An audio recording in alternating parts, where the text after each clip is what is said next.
Muy buenos días, amigos televidentes y detallistas de todo el país. De este sábado, como cada sábado, estaremos con ustedes llevando su programa Detallista y Globalización, que es una producción de FENACODET que le llega a ustedes gracias a la cortesía de Pastorizadora Rica, Cervecería Nacional Dominicana, la Cooperativa Momón Bueno, Induban, Mejía Alcalá y Codepa. Vamos a compartir como cada sábado con nuestro gran amigo Héctor Sánchez y Marcelino Castillo.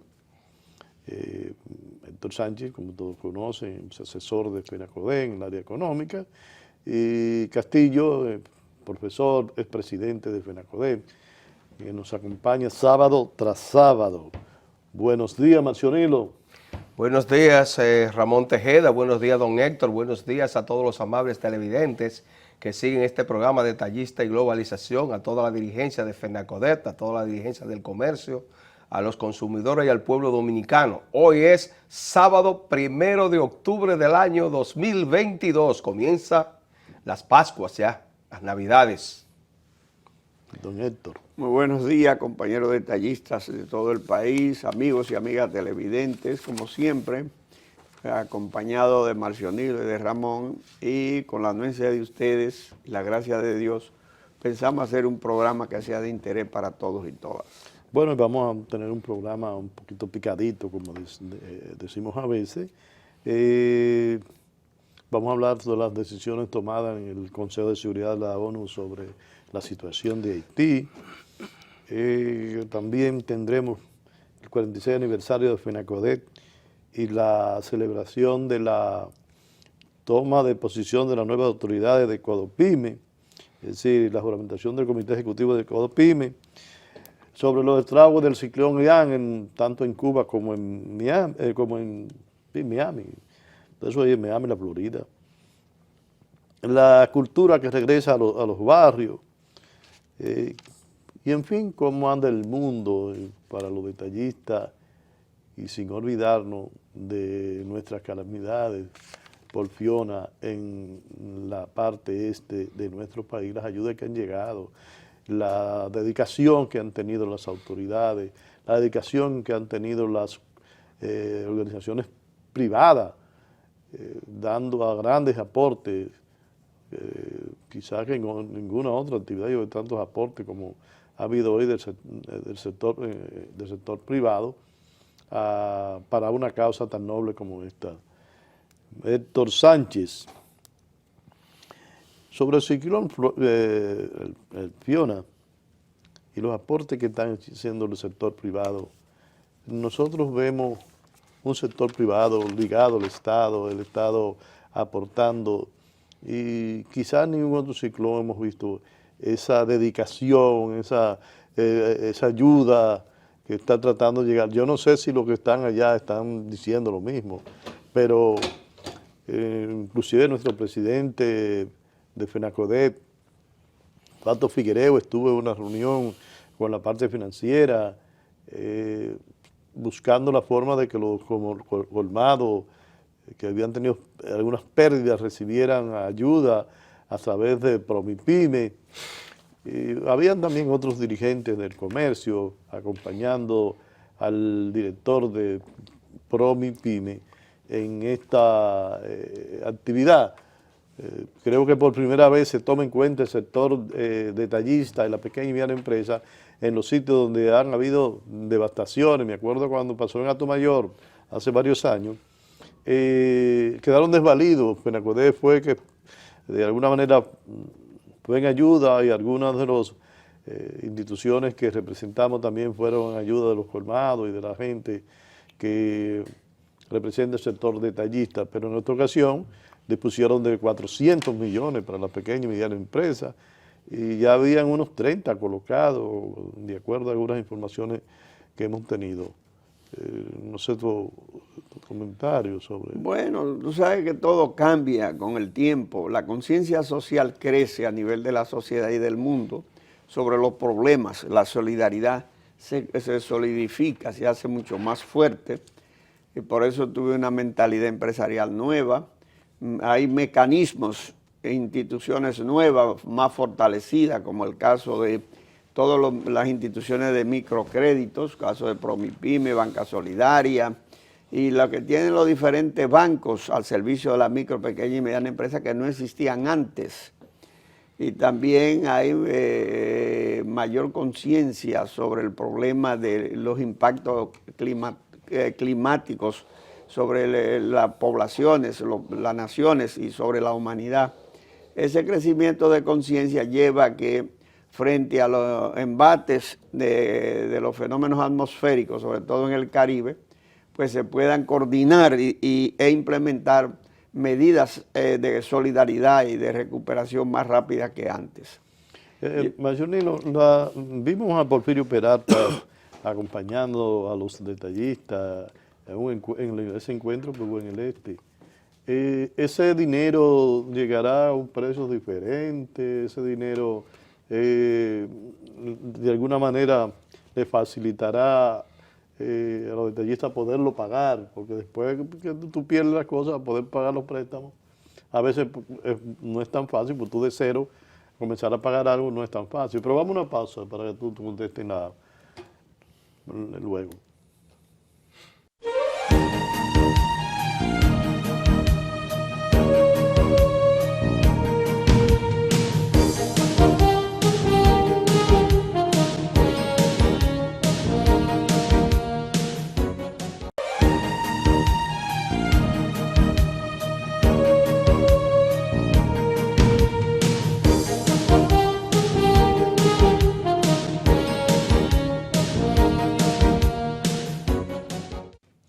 Este es un programa de Detallista y Globalización, conversando con Héctor Sánchez y Marcionino Castillo. Decía en la sesión anterior, Marcionino, la situación financiera de un colmado, de un pequeño empresario, que un ciclón le haya arrebatado todo. Yo entiendo que debe haber las facilidades, pero hasta dónde el sistema financiero puede, de alguna manera, ayudarlo para que él pueda pagarlo, para que él pueda enfrentarlo. Porque si tú te quedas en cero, como yo vi, por ejemplo, me acuerdo cuando el ciclón de Atomayor, que hubo colmado que no quedó nada. Entonces, ese dinero tiene que ser de una forma blanda, de una forma que él pueda pagarlo en el tiempo. Yo sé que el presidente es muy sensible a cualquier cosa que esto pasa, o sea, que tenemos, por ejemplo, los agricultores, inmediatamente dijo que los préstamos del sector agrícola iban a ser pasados todos al Banco Agrícola y con tasa cero. De manera que eso fue una gran decisión del presidente, porque sabemos que al agricultor que pierde todo, si le dejan los intereses y le dejan cosas, al final no va a poder producir nada. Y esa decisión la tomó inmediatamente. No, el que tenga préstamo lo puede pasar al Banco Agrícola. El Banco Agrícola le va a cobrar tasa cero. Durante el tiempo no lo sé, pero bueno, por lo menos cuando se comience la producción. Bueno, lo importante es que se le está dando el apoyo. En principio, lo que necesita el pequeño empresario, los empresarios, la gente que son afectados por estos estragos que lo agarran, que no tienen un seguro para reponer las pérdidas. Yo creo que lo más importante, lo más interesante es que ya el Estado, a través de Promipyme, ha ido en auxilio de estos pequeños y medianos comerciantes que de una u otra manera fueron fuertemente afectados. Los pormenores de la tasa no se conocen. Allá estuvo el presidente de FENACODET y los dirigentes de la zona y en lo que fue este proceso de evaluación para de ahí intervenir con ellos. Y yo creo que es muy importante y que de una u otra manera es muy significativo, como ya usted ha dicho y como dijo Héctor, de que la cosa se ha ido sensibilizando, los gobiernos, el mismo presidente de la República es una persona que seguido entra en contacto con las situaciones que padece la gente ya se ha, como decía don Héctor, creado conciencia, se ha hecho solidario, se ha hecho más humano. La sociedad empresarial y la sociedad en sentido general ha ido en auxilio. Ya son muchos el dinero efectivo y en materiales que se ha recaudado a través de diferentes formas en todo el país y fuera del país.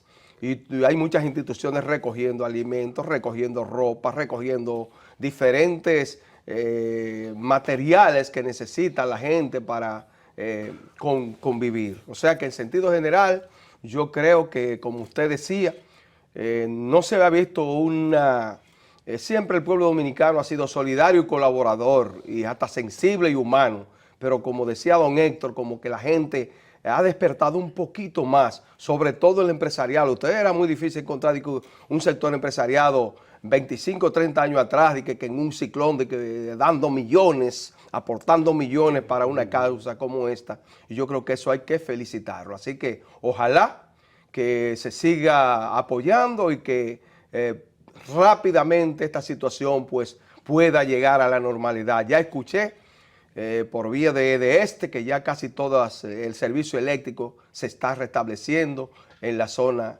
este del país, donde fue fuertemente afectado por esta huracán Fiona. Hay una parte ahí que es importante mencionar, y es que tú sabes que el productor agrícola en su mayoría no llena los requisitos para un préstamo. Es decir, no cogen los préstamos, lo cogen mejor al que le suple, al que le compra los productos, porque regularmente no llenan las condiciones para un préstamo agrícola. A veces las tierras son del abuelo, los papeles no están a nombre de él. Hay una serie de factores. Inclusive le piden hasta LIPI para el Banco Agrícola hacer un préstamo. Y un productor agrícola que tiene una tierra que a veces tiene bardía, a veces no tiene los recursos ni para pagar el IPI todos los baldía años. Y sin título. ¿Usted entiende? Entonces, realmente, ¿hasta dónde y cómo serán este tipo de préstamos? Eso es una pregunta que vamos a dejar en el aire, pero que realmente es importante para que las autoridades, el amigo Porfirio Peralta, sensible, hombre dedicado realmente al servir la pequeña y mediana empresa, es un pequeño empresario del área de los muebles, pues se haga alguna política definida, porque yo estoy hablando del sector agrícola, estoy hablando de los colmados, pero ahí entran los pequeños también restaurantes, que son muchos los que sirven a la hotelería, gente que tiene negocios para ofrecerle los servicios a los hoteles, sí, es decir, que están cerca por ahí, que también van a necesitar recursos. Pero cuando Promipyme va al sector comercial, le lleva también a ellos, o sea, abarca ese sector también, todo el pequeño comerciante. Bueno, de manera que nosotros vemos esto como una actitud del Estado loable. Por primera vez en los años que tengo, he visto una acción rápida para el sector de los detallistas y los pequeños empresarios. De verdad, porque siempre nos vivíamos quejando en este programa de que y los detallistas y los pequeños negocios, ¿cómo le va a hacer llegar? Pues si le llegaba a la gente, le daban servicios, se le ayudaba de alguna manera, pero los comerciantes detallistas no había una política como la definieron ahora. No sé si tú conoces algo sobre eso. Bueno, a mí me gustaría que los hechos deben ser aleccionadores, deben dejar experiencia. Lo que se vio claro es la diferencia social, las inequidades y las desigualdades en todos estos pueblos devastados. Siempre los pobres, los que están en lugares vulnerables y con casas débiles, son los que sufren. Lo que me da pena es que el gobierno y todo lo que han aportado vengan a reconstruir en el mismo sitio donde esté el mismo problema y que el año que viene vuelva otro ciclón y volvamos a lo mismo. Y siempre repetimos lo mismo, tenemos año tras año. ¿Qué es lo que hay que hacer con esas poblaciones devastadas? El gobierno declarar de utilidad pública determinados terrenos y trasladar a esa gente a un sitio donde tengan menos problemas y reconstruirle la casa en condiciones que puedan soportar esos embates de la naturaleza. Y así no evitamos estar en estas acciones recurrentes, gastando dinero e incluso el peligro de que pierdan su vida. Porque es que, yo no sé si es que esto ayuda políticamente al clientelismo político a que aparezcan en ayuda de ellos y eso es detrás del voto de la gente. Pero la solución real del problema es que todos los vulnerables que tenemos todos los años que enfrentar esta situación porque estamos en una zona ciclónica y sabemos que el cambio climático cada vez va a producir huracanes más fuertes, los traslademos a sitios seguros y se construyan casas económicas que soporten esos embates atmosféricos. Eso es lo que hay que hacer, racionalmente hablando, y nos evitamos que tengamos que andar en esto corre cada cierto tiempo, y siempre ha afectado a la misma gente, los más pobres, los que viven en condiciones más deplorables, y en consecuencia entonces tenemos que estar repitiendo estas acciones gubernamentales y privadas constantemente. Tomemos acciones racionales, hagamos lo que hay que hacer realmente y evitemos, si realmente queremos resolver el problema a la gente y las angustias, hagamos lo que hay que hacer. Mira, eso es lo correcto. En esa parte que tú planteas, yo estuve por los Tres Brazos y veo que hay calles, hay energía eléctrica, en sitios que prácticamente eran de río.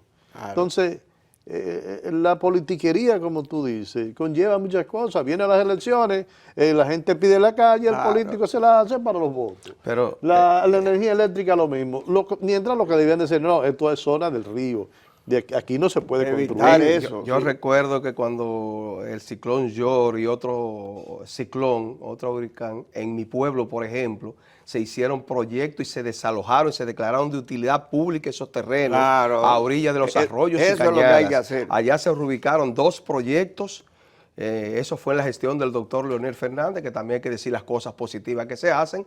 Hizo una serie de apartamentos, recogió todas esas familias vulnerables de los diferentes sectores y cañadas a bordo de ríos y los ubicó en un residencial que le llamó Villa Progreso 1, Villa Progreso Sabana Larga, Villa Progreso Ocoa, y entonces ahí están reubicados esa gente, jamás han dado que hacer, y esas zonas están ahora como zona verde, zonas que fueron vedadas. Eso es lo que hay que hacer. Eso es lo correcto. Vamos a una pausa y en breve estaremos nuevamente llevando las informaciones a los detallistas y usted es un televidente que sigue tu programa Detallista de Organización. Vamos a una pausa.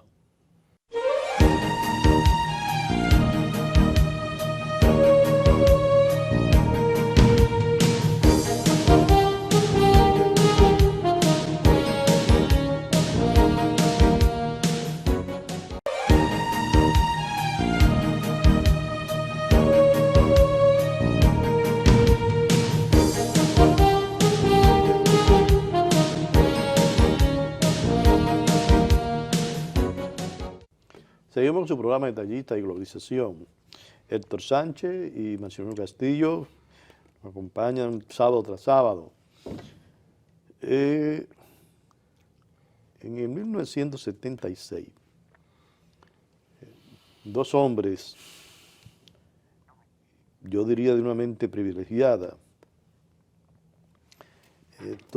tuvieron la idea de crear una organización para el sector de comercio que abarcara a todos los comerciantes, detallistas del país, y comenzaron a visitar los pueblos formando asociaciones, buscando gente para hacer esto. Esa chispa inspiratoria que da origen a nuestra organización FENACODEP, donde Francisco Antonio Torres y Norberto Céspedes, que ambos fueron presidentes posteriormente de FENACODEP, comenzaron con la idea, se trasladaron a diferentes sitios y posteriormente pues tuvieron también, se metieron en el proyecto gente como Enelio Casaño, Fausto Figuereo, Fermín Troncoso, Sergio Santana, Manuel Troncoso y otros que a nivel nacional fundaron esa organización,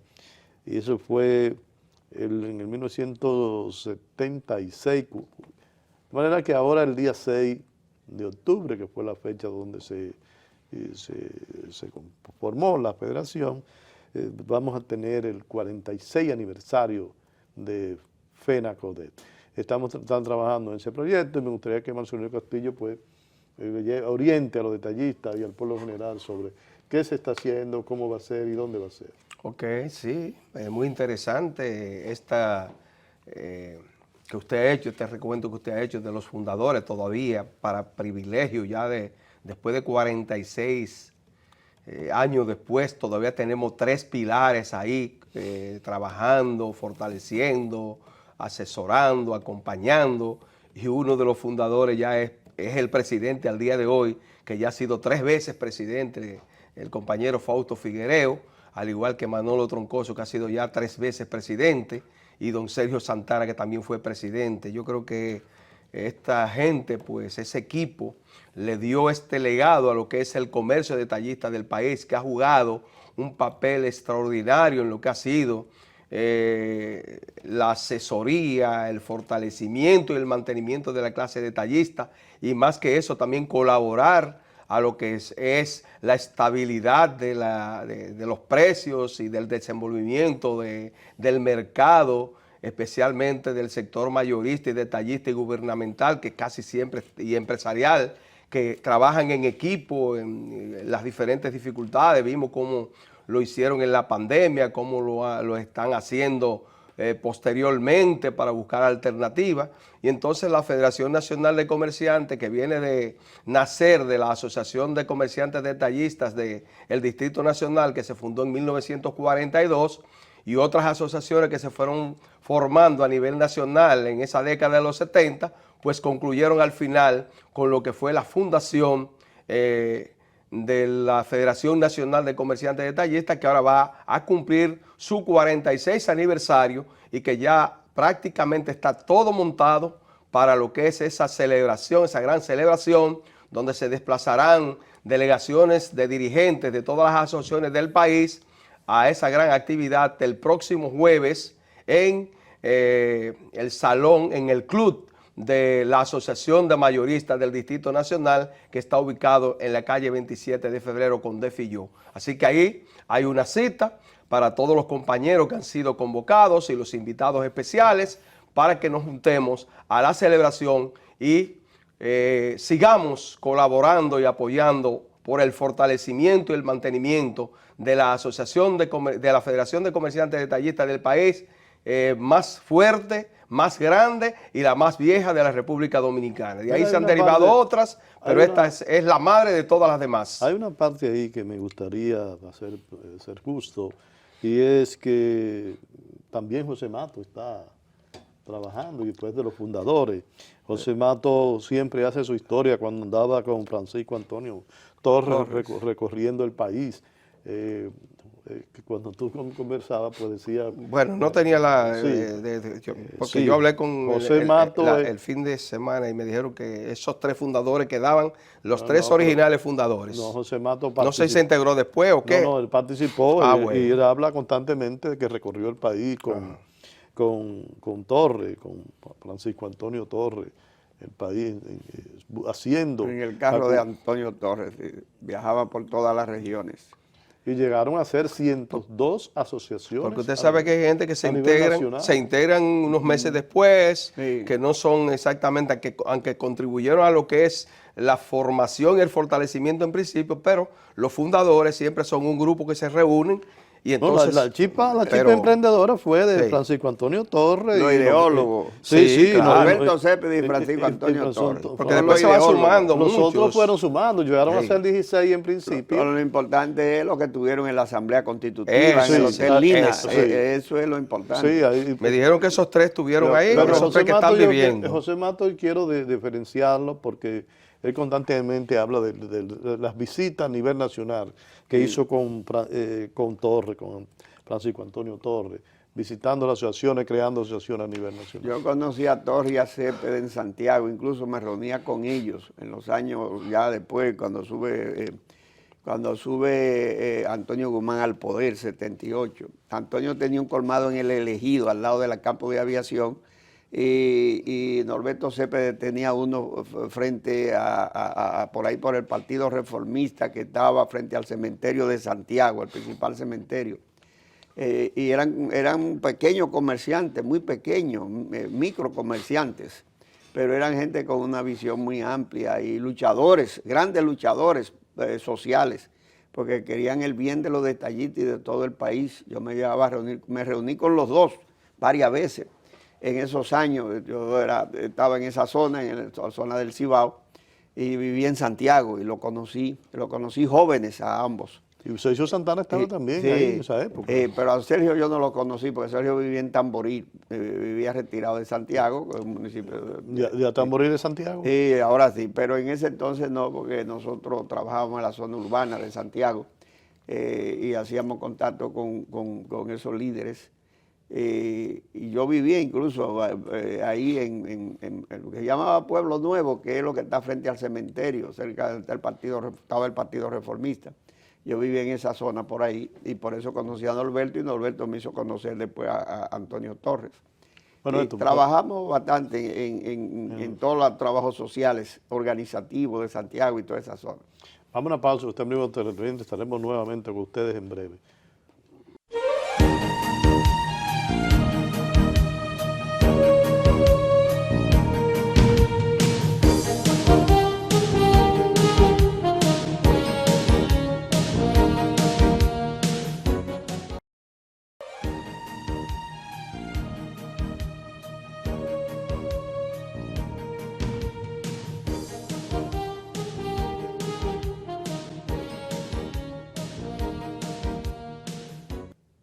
Seguimos con su programa Detallista y Globalización, conversando con Héctor Sánchez y Marcelino Castillo. Fue el 25 de septiembre, fue un día funesto para el país, después de 7 meses de gobierno del profesor Juan Bosch. Wessing y otros, que era coronel, Wessing y otros militares, pues destituyeron, le dieron un golpe de Estado a Juan Bosch, eliminando quizás las mejores ideas que pudo haber tenido el país para obtener un gobierno sano, un gobierno donde hubiera más equidad. Me gustaría que Manuel Castillo pues, nos hable sobre el tema. Bueno, son fechas que uno debe recordar, constantemente hablamos de esto, es un tema reiterativo, pero hay que hablar de la historia porque el que no conoce su historia tiende a arrepentirla y este hecho tan funesto de aquella época, pues yo diría que le quitó mucho a lo que es la democracia y el desarrollo inclusive de la República Dominicana. Quizás no estuviéramos donde estamos al día de hoy si Juan Bosch por lo menos cumple su periodo constitucional de 4 años, que apenas tuvo 7 meses, y en esos 7 meses todos los sectores coinciden en que fue un gobierno que se encaminaba por enrumbar al país por senderos diferentes a como venía siendo manejado con más de 30 años de una dictadura y todas esas situaciones que se dieron a raíz del ajusticiamiento de Trujillo y que sectores malsanos de la sociedad dominicana pues prácticamente truncaron lo que fue este gobierno que significaba más progreso, más libertad, más democracia, más desarrollo y podía ser hasta más bienestar para la República Dominicana, que después explotó con una revolución y más adelante entonces nos dejó 12 años de gobierno de Joaquín Balaguer, que todos conocemos ya cuáles fueron el desarrollo de este gobierno, que aunque en términos económicos y sociales pues hubo algún progreso, pero no el que debía haber. Si Juan Bosch crea las bases en 4 años de fortaleza de las instituciones públicas, quizás estos 12 años no perdemos tantos hombres buenos y mujeres, tantos jóvenes, periodistas, políticos, que fueron prácticamente eliminados nada más que porque pensaban diferente a lo que en ese momento tenían el control ideológico y de poder y militar de la sociedad dominicana. Entonces, todo esto entendemos que fue un aspecto muy importante y que hoy, a 59 años después, los gobiernos de esos 59 años, 34 años han sido gobernados precisamente por gente que fueron bajo la escuela del profesor Juan Bosch en el Partido Revolucionario Dominicano, en el Partido de la Liberación Dominicana, y muchos no le han rendido honor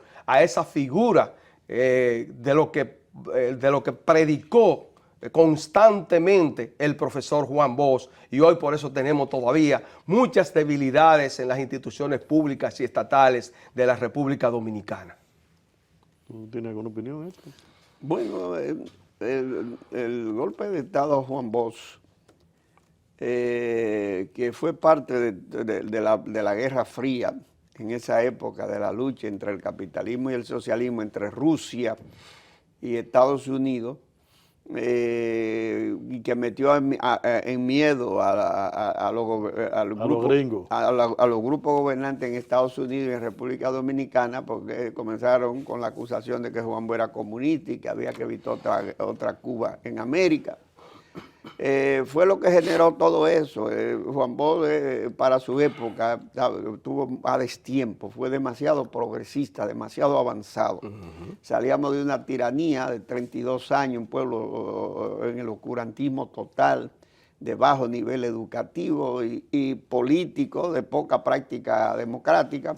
Juan Bosch plantea, y lo plasma en la Constitución del 63, un gobierno totalmente democrático, respetuoso de los derechos humanos, las libertades públicas, tipo duartiano, totalmente independiente de cualquier potencia extranjera, y planteó un conjunto de medidas sociales, como que ningún extranjero podía comprar tierra en República Dominicana ni tener más de 500 tareas, cuando el Central Romana ya tenía más de 2 millones de tareas de tierra, cosas que eran muy avanzadas para la época.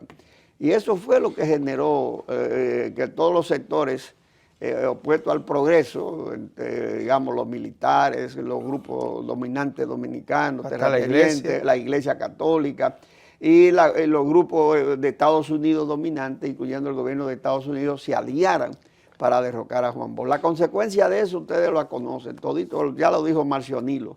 Si no le dan el golpe de Estado a Juan Bosch, la historia dominicana fuera otra. No hubiese habido segunda ocupación norteamericana, ni guerra de abril, no se había dado los 12 años de Joaquín Balaguer, no hubiésemos tenido todos estos gobiernos corruptos. Estás hablando de los 12, no hablan de los 10. No, estoy hablando de los primeros 12 años y después los 10, los 22 años de Balaguer. El Balaguer no hubiese aparecido a lo mejor como líder, por lo menos la consecuencia de sus gobiernos.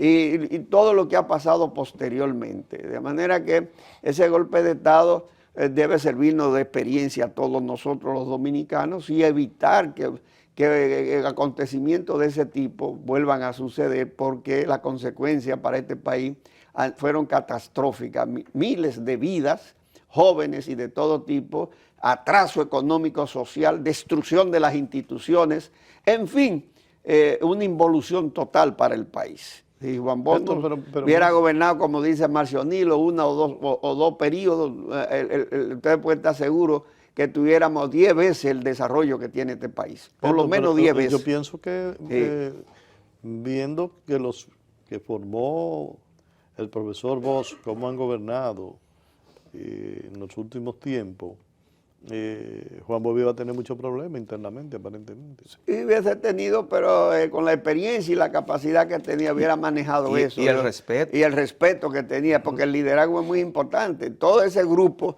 ya no tenía los líderes que eran inspiradores. No había Peña Gómez, no había Juan Bosch, no existían los grandes líderes inspiradores. Esa juventud que gobierna posteriormente ya no tiene esos líderes, y precisamente la influencia del sistema y sobre todo la situación internacional y nacional y los antivalores que ya se estaban penetrando en la sociedad, permeó a esos jóvenes y lo desvió de sus propósitos, y traicionaron sus propósitos y fines, que era completar la liberación, porque incluso el Partido de Liberación Dominicana se llama así porque Juan Bosch se propuso completar la liberación del país que había propuesto Juan Pablo Duarte y que se había truncado con la ocupación norteamericana en el 65. Vamos a una pausa. O sea que eso son épocas muy diferentes. Vamos a una pausa, usted me televidente y no se vaya, que en breve estaremos nuevamente con ustedes.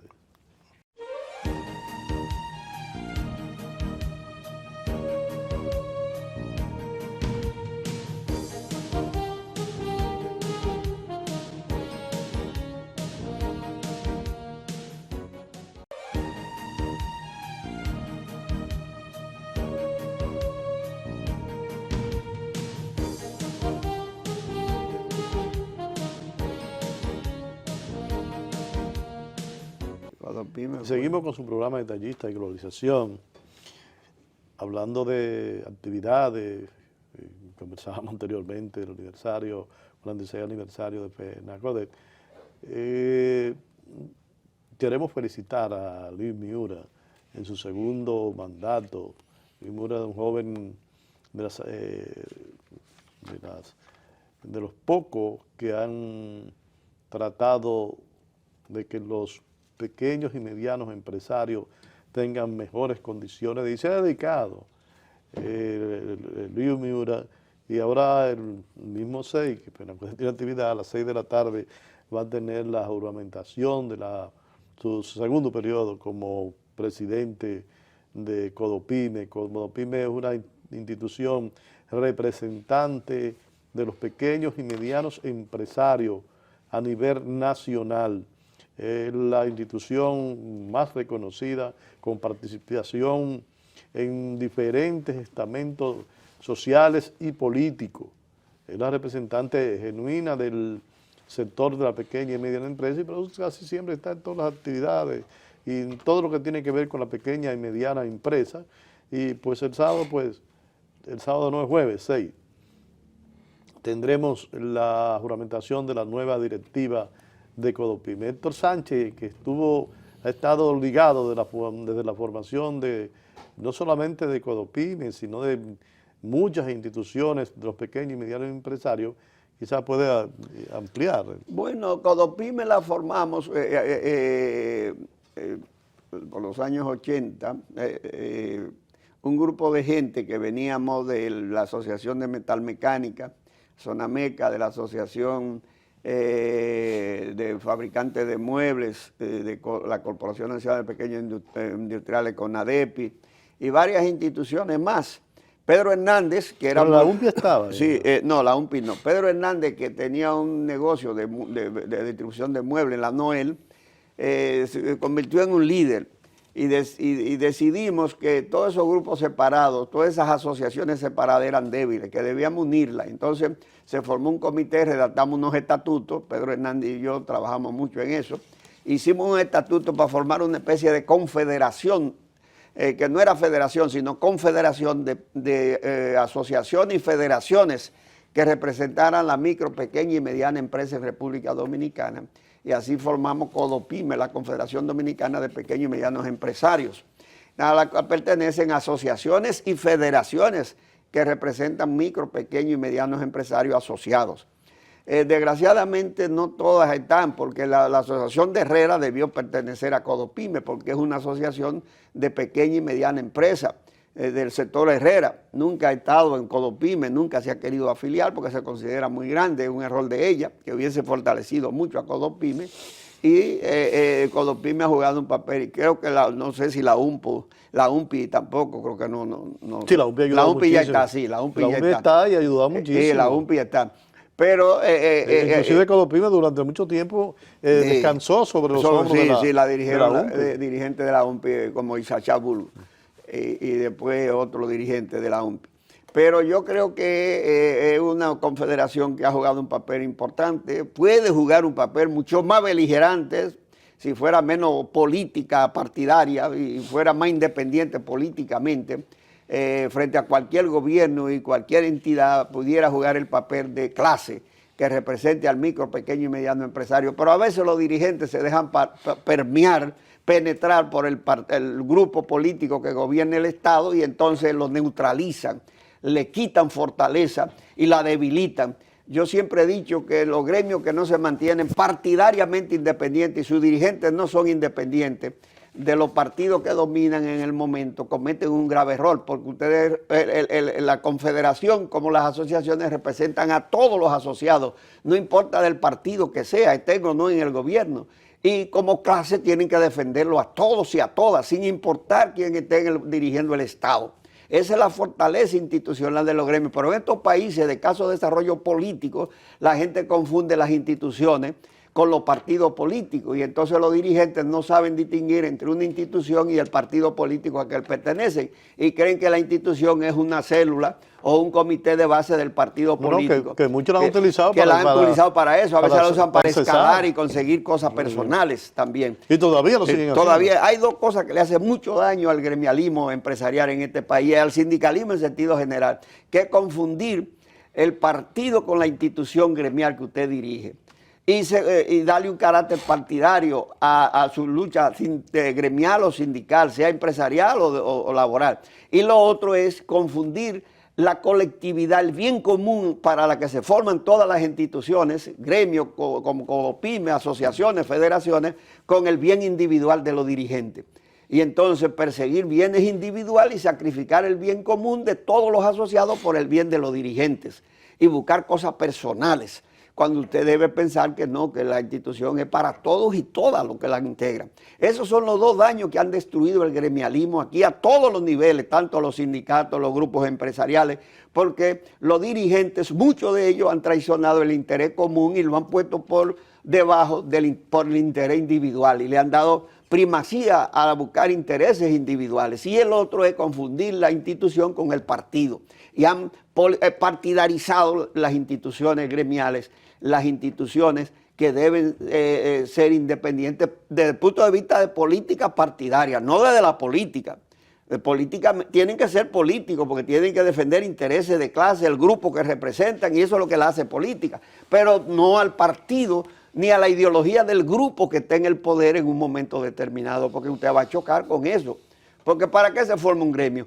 Para defender el sector que representa, y si lo va a defender es porque va a luchar contra otros sectores que van a impedir que cumpla su propósito, sean estos el gobierno o los grupos políticos que gobiernan en las instituciones del Estado, o sean estos los sectores empresariales mayores o los sectores de mayor ingreso que pueden impedir el desarrollo del sector que usted representa. Yo quiero llamar la atención a los representantes del... ¿Sabes que FENACODE es una institución que está formada por 6 bloques a nivel nacional? El bloque subcentral, que abarca la ciudad de Santo Domingo, que abarca las provincias cercanas al distrito, pues tiene el bloque subcentral. Yo quiero llamar a los compañeros de este bloque a buscar la unidad, a buscar el desarrollo del bloque, que ha venido en los últimos tiempos perdiendo mucho espacio. A veces queremos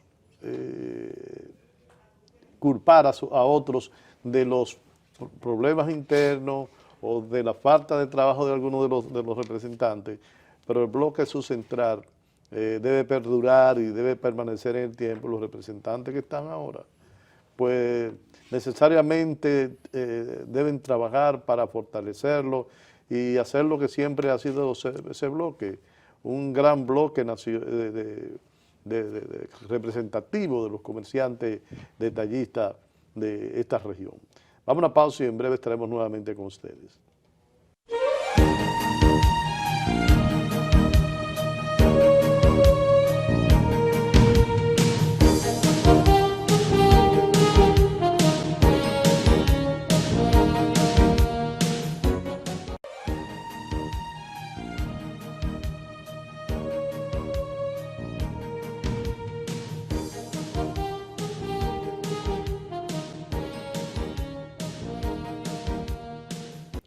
Nuestro país ha sido diría la palabra, insistente en la situación haitiana. Nosotros, los dominicanos, que tenemos a nuestro lado a ese gran país que es Haití, pues el presidente y el país han tratado que las organizaciones mundiales vean la situación de Haití, vean la situación de un país que después de la muerte y el ajusticiamiento del tirano ha venido soscavando lo que debió ser la democracia. Algunos presidentes trataron de establecer la democracia, pero fueron sustituidos, y Haití se ha convertido en en un país donde las bandas criminales y el Estado lo tienen sitiado realmente. Pero vemos que por la insistencia de nuestro país en que las Naciones Unidas, la ONU, intervengan de alguna manera o se pongan atención a la situación de Haití. Y esto ha traído como consecuencia que por primera vez en estas organizaciones han puesto la mira en Haití gracias a esa gran gestión que han venido haciendo el presidente y los representantes del país a nivel nacional. A este punto me gustaría que él lo amplíe un poquito, pero antes de terminar el punto, quiero reiterar, hablando de Haití, una de las partes más significativas entre Haití y República Dominicana, que ojalá y nunca más se dé. Y septiembre parece ser un mes de grandes acontecimientos. Digo grandes acontecimientos porque fue el 28 de septiembre de 1937 cuando Rafael Leónidas Trujillo de alguna manera quiso poner fin a la intervención de los haitianos en el país, que entraban, que cogían, y Trujillo pues delimitó eso, pues costó mucha sangre haitiana, también dominicana, porque los haitianos no fue que tampoco se entregaron, pero no fue una revolución, fue realmente Trujillo dijo, esto es la parte mía, esta es la parte de ustedes tienen que retirarse. Hubo una gran matanza de haitianos, y la sociedad haitiana, la clase alta haitiana no reaccionó frente a esta situación, porque quizá le estaban eliminando un problema que tenían social. Pero fue en esta época del 37 de septiembre al 8 de octubre de 1937 cuando pasó esto. Y hoy nosotros como dominicanos tenemos la frontera gastando millones y millones de dinero para mantener una frontera segura, no del Estado, no por una invasión, sino por las bandas que podrían de alguna manera entrar a robar y atracar y hacer cosas en el país. Me gustaría que Delmer Chonino pues amplíe el tema.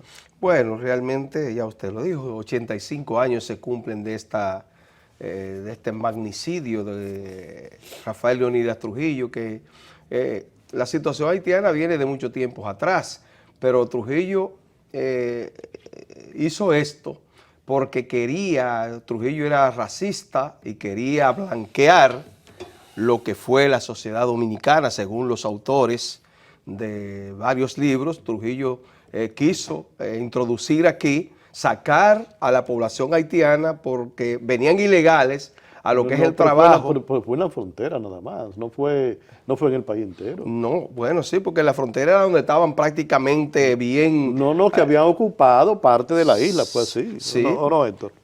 Pero realmente lo que hubo ahí fue esa situación, pero Trujillo, lo que pretendía Trujillo en principio, agarró eso como argumento, porque Trujillo lo que quería era blanquear la población dominicana, inclusive introdujo